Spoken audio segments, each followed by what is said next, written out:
জুলাই সনদ তৈরি হয়েছে, সেই সনদ তৈরি করার জন্য আগামী 12 ফেব্রুয়ারি একদিকে আমরা গণভোটে হ্যাঁ বলবো, আরেকদিকে দেশ গড়ার জন্য, দেশ জাতির কল্যাণের জন্য 11 জন ভোটের প্রার্থী সারা বাংলাদেশে বড় মানুষের নন্দিত নেতা ছাত্র জনতার প্রমুখ ডাক্তার ফখরুদ্দিন মানিককে আমরা বাড়ি ভালো এলাকায় ভোট দিব।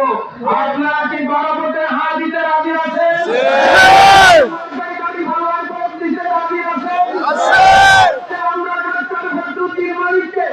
নতুন করে পরিচয় করে দেওয়ার জন্য আসি নাই, তিনি আসেন নাই, উনি ছাত্র নেতাদের জন্য আয়েছেন। ঢাকার রাজপথে আইনাদের গুলির মুখে নন্দিত সৈনিক থেকে আসতে জন্য হয়েছে।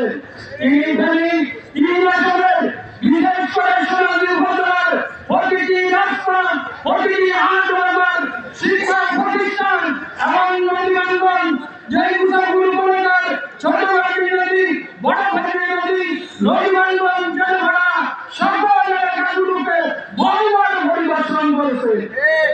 এই রাজনৈতিক মুন্সিপালকে এক থেকে 10 মাসের সকালবেলা এসে সকল ব্যবসায়ীদের সাথে দেখা করেছে। গত 2 সপ্তাহ আপনার ছেলেদের মৃত্যু উপলক্ষে এই এলাকায় এসেছেন, দেখা সাক্ষাৎ করেছে। এভাবে 3 সপ্তাহ, মাস, বছর ব্যাপী দীর্ঘ 13 বছর পর্যন্ত সোনালীর আনাচে কানাচে মানুষের সুখী, মানুষের দুঃখী, মানুষের সাথে হয়েছে। তার ব্যক্তিগত উদ্যোগে, সাংগঠনিক উদ্যোগে এই ভোটের মানুষের দুঃখ দুর্দশা লাঘব করার জন্য চেষ্টা করেছে। এটার নাম হচ্ছে সেবক ডাক্তার ফখরুদ্দিন মানিক। আজকে আমাদের সামনে যে কৃষি কার্ড দিয়ে এসেছেন, ফ্যামিলি কার্ড দিয়ে এসেছেন, তারা বন্যা